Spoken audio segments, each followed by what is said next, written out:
Good evening, everyone. Late Night Mega here, and tonight we are playing Mega Man. So put on your PJs and prepare for some cliches. Now, Mega Man is my favorite video game character for several reasons. First, the stage select screen. You get to choose the order in which you play through the game. Second, for each of these Robot Masters you beat, you get a copy of their special weapon. Each Robot Master is weak to another one's weapon, kind of like a big chain of rock, paper, scissors. It was always fun for me to try and figure out who was weak to what weapon. We're going to go to Fireman first, because he has my favorite special weapon in the game, the Firestorm. Now, another thing I really like about Mega Man is this, the Mega Buster. You just get to turn your arm into this cannon of death and just blast your enemies from afar. I've always really enjoyed that. Now these little screw-top enemies, I don't remember what their name is. They're just very annoying. You want to destroy them as quickly as possible. Take several shots from the Mega Buster. Don't mess around with them. If you get hit, just stand your ground and keep moving. Now this is not going to be a special playthrough with no damage or a perfect run or anything like that. This is just me sitting down playing Mega Man for the millionth time and still enjoying it. Shooting these fire pillars is really meaningless, but I'm going to do it anyways. Now, I usually get hit there. That can be a very tricky jump. You gotta get really close to the edge and make a quick little hop over. Now here's another trick. If you pick up these these health power-ups, and you leave the screen and you come back, they respawn. You can keep doing this until you have full health.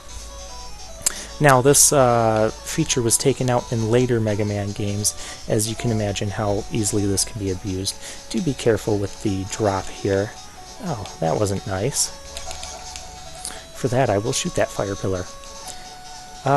We've got fire enemies raining down from the sky, you've got these fire pillars.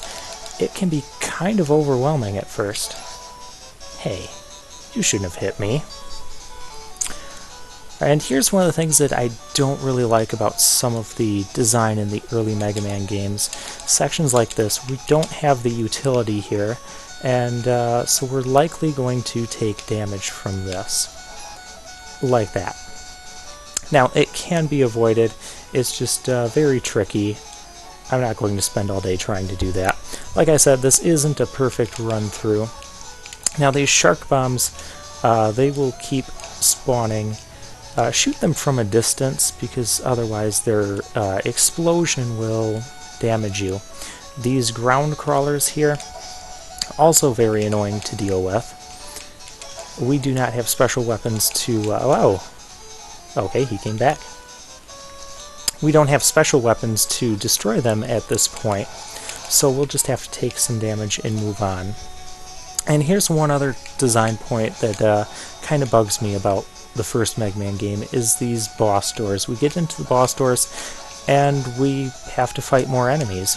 Now in later Mega Man games, this just acts as a little holding chamber to fight the boss in, and it's a nice little checkpoint, as we'll probably see here. And this is Fireman. He can be somewhat tricky to dodge, so just do the best you can, but just keep firing on him. And this battle turns into kind of a war of attrition, which Fireman won there just barely. But I was not at full health. Now, you see here we get to respawn within the boss gates. Do be careful of that guy. If you stand right where you respawn, he will be able to hit you, and that's not nice at all. I told you those guys are very annoying. They're also annoying when they come from the ceiling. When they're not out shooting at you, it can be really difficult to hit them. You gotta have pinpoint accuracy. I make it look kind of easy.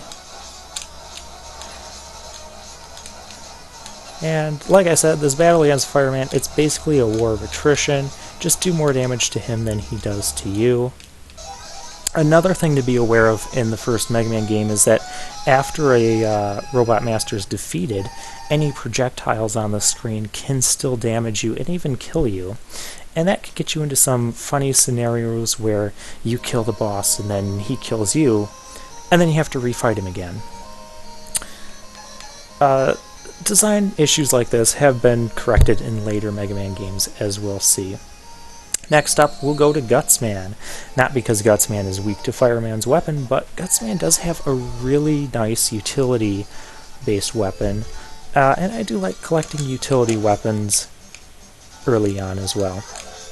These guys are called Matools or Matars. I like calling them Matars from the Battle Network series. I played a lot of that series. Now, this part can be really tricky. Where's the platform? There's the platform. Do wait for the platform, otherwise you just jump into a bottomless pit, and that's just silly. Now these platforms, you can see that they're dropping out, so watch the little knob at the bottom of the platform. That'll show you when they're about to drop.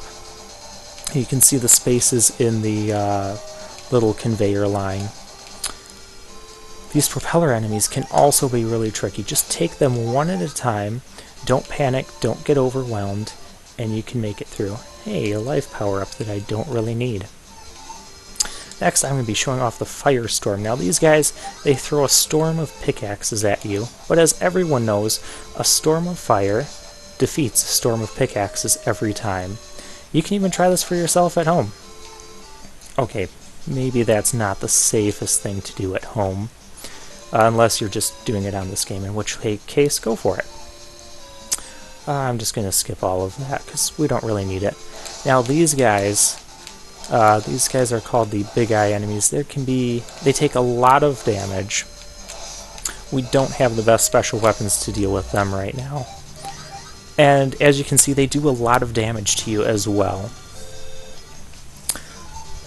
And we're in the final stretch. Oh, well, that was rude. We're in the final stretch to fight Gutsman.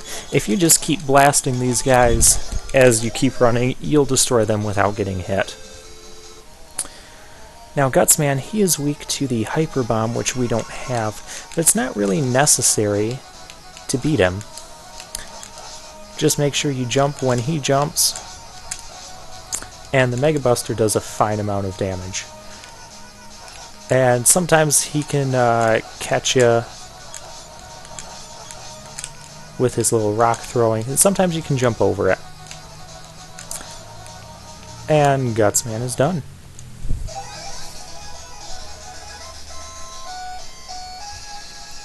And so Gutsman is a pretty decent choice to go to first, as long as you can get past that tricky platforming at the start of the stage. But as a boss, he's not too difficult to fight, even with the Mega Buster.